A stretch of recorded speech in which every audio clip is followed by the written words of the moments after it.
উপস্থিত নগরবাসী, ঢাকা দক্ষিণ সিটি কর্পোরেশনের ভোটারগণ, ঢাকা দক্ষিণ সিটি কর্পোরেশনের শ্রমিক কর্মচারী যে সকল ইউনিয়ন রয়েছে সবগুলোর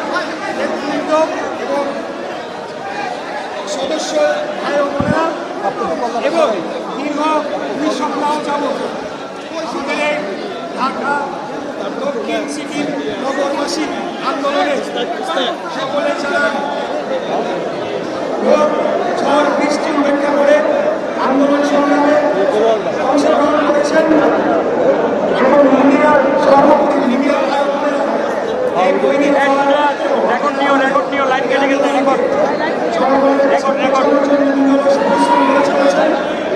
সবাইকে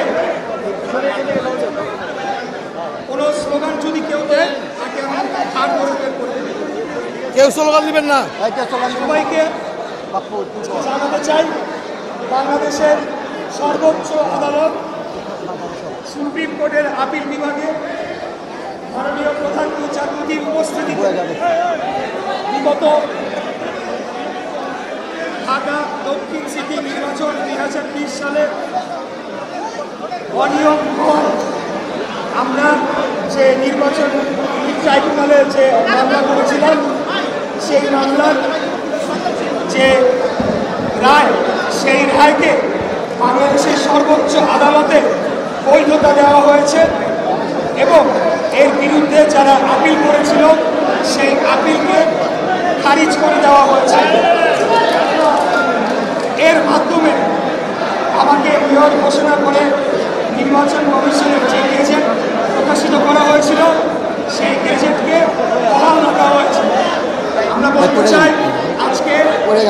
বাংলাদেশের সর্বোচ্চ আদালতে এই রায়, এই আপিল নিষ্পত্তির মাধ্যমে আমরা যে শুরু থেকে আইনের শাসনে বিশ্বাসী, আইনের প্রতি শ্রদ্ধাশীল এবং বাংলাদেশের আইনের শাসনকে সম্পূর্ণ শ্রদ্ধা করে শ্রদ্ধা রেখে আমরা যে মামলা করেছিলাম আদালতের প্রতি পূর্ণ আস্থা রেখেছিলাম প্রমাণিত হয়েছে। বিএনপি এবং এর সর্বস্তরের এবং এর মাধ্যমে এও প্রমাণিত হয়েছে যে বর্তমান অন্তর্বর্তীকালীন সরকারের অধিকারী উপদেষ্টা তারা আমার প্রতি বৈষম্যমূলক আচরণ করেছে এবং তারা নির্বাচন বিচার ব্যবস্থা এবং প্রশাসনের উপর হস্তক্ষেপের মাধ্যমে আমাকে যে মেয়র নির্বাচন নিশ্চিত করে ঘোষণা দেওয়া হয়েছিল এবং তার পরিপ্রেক্ষিতে আমাকে যে শপথ গ্রহণ করানোর জন্য যে দায়িত্ব ছিল সেই দায়িত্বটুকু পালনে এই বর্তমান অন্তর্বর্তীকালীন সরকার ব্যর্থ হয়েছে। এখন সর্বশেষ যে কথাটি বলতে চাই, তারা যদি অনতিবিলম্বে আমার শপথ গ্রহণ অনুষ্ঠান সম্পন্ন করার জন্য পদক্ষেপ না নেয় তাহলে এটাই প্রতীয়মান হবে যে বাংলাদেশের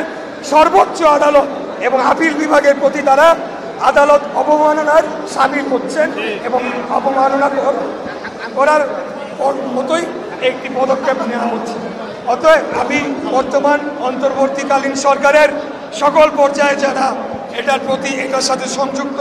তাদেরকে শেষবারের মতো আহ্বান জানাবো, আপনারা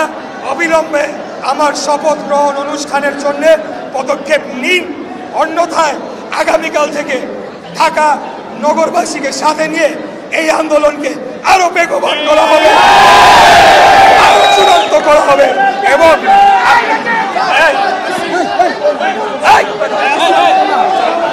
এবং এই বর্তমান অন্তর্বর্তীকালীন সরকার যে তার নিরপেক্ষতা হারিয়েছে সেটিকে পুঁজি করে, সেটিকে মাথায় নিয়ে, সেটিকে জনগণের কাছে নিয়ে আমরা আমাদের এই আন্দোলনকে আরো চূড়ান্ত করার লক্ষ্যে বেগবান করব এবং আগামী জাতীয় নির্বাচনের আগে যাতে একটি সম্পূর্ণ নিরপেক্ষ সরকার ব্যবস্থা প্রতিষ্ঠা হয় যার অধীনে জনগণ ভোট দিতে পারবে, যেই ভোট দানের মাধ্যমে একটি জনগণের নির্বাচিত সরকার প্রতিষ্ঠা লাভ করবে, সেই পদক্ষেপ আমরা গ্রহণ করব। আমার কথা একটাই, একজন মেয়রকে তারা শপথ গ্রহণ করাতে ব্যর্থ হয়েছে, তাহলে আগামীতে 300 এমপিকে শপথ গ্রহণ করানোর জন্য তারা কি কার্যকরী পদক্ষেপ নিতে পারবে কিনা সেটা নিয়ে জনমনে যথেষ্ট সন্দেহ তৈরি হয়েছে। অতএব অন্তর্বর্তীকালীন সরকারকে শেষ সুযোগ দেওয়া হচ্ছে। আপনারা আপনাদের নিজেদেরকে সংশোধন করুন এবং আদালতের রায়কে মেনে নেন, জনগণের রায়কে মেনে নিয়ে আপনারা কার্যকরী পদক্ষেপ গ্রহণ করুন। ধন্যবাদ সবাইকে।